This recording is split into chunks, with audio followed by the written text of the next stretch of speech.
പ്രതിപക്ഷ നേതാവായിരുന്നപ്പോഴും മുഖ്യമന്ത്രിയായിരുന്നപ്പോഴും അദ്ദേഹം പ്രതിപക്ഷമായിരുന്നു. എപ്പോഴും എല്ലാത്തിനോടും കലഹിക്കേണ്ട കാര്യങ്ങളോടെല്ലാം അദ്ദേഹം കലഹിച്ചുകൊണ്ടിരുന്നു. ആവശ്യമില്ലാത്ത കാര്യങ്ങളിൽ അദ്ദേഹം വിട്ടുവീഴ്ചകൾ ചെയ്തില്ല, കോംപ്രമൈസ് ചെയ്തില്ല. കേരളത്തിലെ ഭൂമി പ്രശ്നങ്ങളിൽ അതിശക്തമായ നിലപാടുകൾ അദ്ദേഹം ഒരു പ്രത്യേക വഴിയിലൂടെയാണ് സഞ്ചരിച്ചത്. സാധാരണ ഒരു കമ്മ്യൂണിസ്റ്റുകാരന് ചെയ്യാൻ പറ്റാത്ത വഴികളിലൂടെ അയാളുടെ പാർട്ടിയുടെ ചട്ടക്കൂടുകൾ മറികടന്നുകൊണ്ടാണ് പ്രവർത്തിച്ചത്.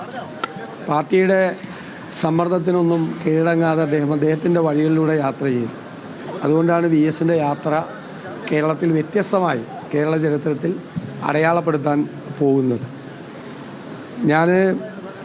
അദ്ദേഹം മുഖ്യമന്ത്രിയായിരുന്നപ്പോൾ 2006 മുതൽ 2011 വരെയുള്ള സമയത്ത് അദ്ദേഹത്തിൻ്റെ സർക്കാരിനെതിരായി, അദ്ദേഹത്തിൻ്റെ കൂടെയുള്ള മന്ത്രിമാർക്കെതിരായി ഏറ്റവും കൂടുതൽ ആരോപണങ്ങൾ ഉന്നയിച്ച ഒരാളാണിത്. VS മന്ത്രിസഭയിലെ 8 മന്ത്രിമാർക്കെതിരായി ആരോപണം ഉന്നയിച്ച ഒരാളാണ്. ഏറ്റവും കൂടുതൽ ആ നിയമസഭാ കാലഘട്ടത്തിൽ അടിയന്തര പ്രമേയങ്ങളെല്ലാം ഉന്നയിച്ച ആളാണ്. പക്ഷെ ചില കാര്യങ്ങൾ പ്രതിപക്ഷം പറയുമ്പോൾ അദ്ദേഹത്തിന് ബോധ്യപ്പെട്ടാൽ അതിനനുകൂലമായ നടപടി സ്വീകരിച്ചിട്ടുണ്ട്. ഞാൻ ഇന്നും അദ്ദേഹത്തെ ഓർക്കുന്നത് നമ്മുടെ നെടുമ്പാശ്ശേരി അത്താണി ജംഗ്ഷനിൽ 200 കോടി രൂപ വിലമതിക്കുന്ന ഭൂമി 5.5 കോടി രൂപയ്ക്ക് അന്നത്തെ സർക്കാർ സാന്റിയാഗോ മാർട്ടിന് കൈമാറിയപ്പോൾ അത് നിയമസഭയിൽ അതിശക്തമായി ഉന്നയിച്ചു. അദ്ദേഹം 24 മണിക്കൂറിന് അതിനകത്ത് നടപടിയെടുക്കാൻ വേണ്ടി ഉത്തരവിട്ടു. മുഖ്യമന്ത്രിയുടെ ഓഫീസ് തന്നെ ആരോപണം ഉന്നയിച്ച എൻ്റെ കയ്യിൽ നിന്ന് മുഴുവൻ രേഖകളും വാങ്ങിച്ചു. അദ്ദേഹം അന്നത്തെ ജില്ലാ കളക്ടറോട്, റവന്യൂ സെക്രട്ടറിയെ വിളിച്ചു വരുത്തി ജില്ലാ കളക്ടറോട് ആ ഭൂമി ഏറ്റെടുക്കാൻ പറഞ്ഞു. ദിവസങ്ങൾക്കുള്ളിൽ ആ ഭൂമി, നഷ്ടപ്പെട്ടു പോയ സർക്കാരിൻ്റെ ഭൂമി ഏറ്റെടുത്തു. അവിടെ കുറേ ഭൂമി അവിടെ അഗ്രോ മിഷണറി കോർപ്പറേഷനും ബാക്കി ജുഡീഷ്യൽ അക്കാഡമി നടക്കുകയാണ്. സർക്കാരിൻ്റെ കൈവശമാണ് ആ ഭൂമി. 5.5 കോടി രൂപയ്ക്ക് കൊടുത്താണ് 200 കോടി രൂപയുടെ ഭൂമി. അദ്ദേഹം ഇടപെട്ടു. അതുപോലെ ലോട്ടറി വിവാദം, ഇതര സംസ്ഥാന ലോട്ടറികൾ കേരളത്തെ കൊള്ളയടിക്കുന്നു എന്നുള്ള വിവാദം ഉയർത്തിയപ്പോൾ സത്യത്തിൽ അദ്ദേഹത്തിൻ്റെ പിന്തുണ ആ പ്രതിപക്ഷ ആരോപണങ്ങൾക്കുണ്ടായിരുന്നു.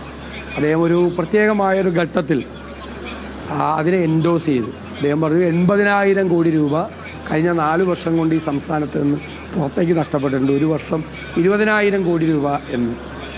മാത്രമല്ല ആ ഒരു ഡിബേറ്റ് ഒരുപക്ഷെ കേരളത്തിൽ നടന്ന, നമുക്ക് ഓർക്കുമ്പോൾ ഒരു ചാരിതാർത്ഥ്യം തോന്നുന്നൊരു വലിയ ഡിബേറ്റായിരുന്നു ലോട്ടറിയുമായി ബന്ധപ്പെട്ട് നടന്നത്. അതിനൊരു ഗുണപരമായ ഒരു അന്ത്യം ഉണ്ടായി. ആ ഡിബേറ്റ് സാധാരണ പൊളിറ്റിക്സിൽ നടക്കുന്ന സംവാദങ്ങളും ചർച്ചകളും ഒക്കെ ഒന്നും അല്ലാതെ അവസാനിക്കുന്നതാണ് സാധാരണ പതിവ്. ആ ഇതര സംസ്ഥാന ലോട്ടറികളെ സംബന്ധിച്ച ആ ഡിബേറ്റിന് ഒരു നല്ല അന്ത്യമുണ്ടായി. ആ ഇതര സംസ്ഥാന ലോട്ടറികൾ കേരളത്തിൽ നിരോധിക്കപ്പെട്ടു. അത് ഞങ്ങൾ ഉയർത്തിയ ഒരു വാദം അന്നത്തെ മുഖ്യമന്ത്രിയായിരുന്ന അദ്ദേഹത്തിന് അത് ബോധ്യപ്പെട്ടതുകൊണ്ടാണ് അദ്ദേഹം അത് നിരോധിക്കുന്ന ഒരു ഘട്ടത്തിലേക്ക് അത് പോയത്. ഒരുപാട് കാര്യങ്ങൾ ഓർത്തെടുക്കാനുണ്ടാവും. അദ്ദേഹത്തിനോട് യോജിപ്പ് തോന്നിയ ഒരുപാട് കാര്യങ്ങളുണ്ട്. ചിലപ്പോൾ അദ്ദേഹം സംസാരിക്കുമ്പോൾ എല്ലാ പരിധിയും വിട്ട് ചിലപ്പോൾ സംസാരിച്ചിട്ടുണ്ട്. പക്ഷേ അദ്ദേഹത്തിന് ചില നിലപാടുകളും ചില കാര്യങ്ങളും പൊതുവായ പ്രശ്നങ്ങൾക്ക് ഉണ്ടായിരുന്നു. അദ്ദേഹം മൂന്നാറിലെ നടപടികൾ നിർത്തിവെച്ച് കുറേ ആളുകൾക്ക് കീഴടങ്ങിയ ഘട്ടമുണ്ടായിരുന്നു. മൂന്നാറിലെ നടപടികൾ തന്നെ ചോദ്യം ചെയ്യപ്പെട്ടിരുന്നു. നിയമപരമായ നടപടികൾക്ക് അപ്പുറം പോയി. അതെല്ലാം അദ്ദേഹത്തെ ചോദ്യം ചെയ്യുകയും വിമർശിക്കുകയും ചെയ്തവരാണ് ഞങ്ങളെല്ലാവരും.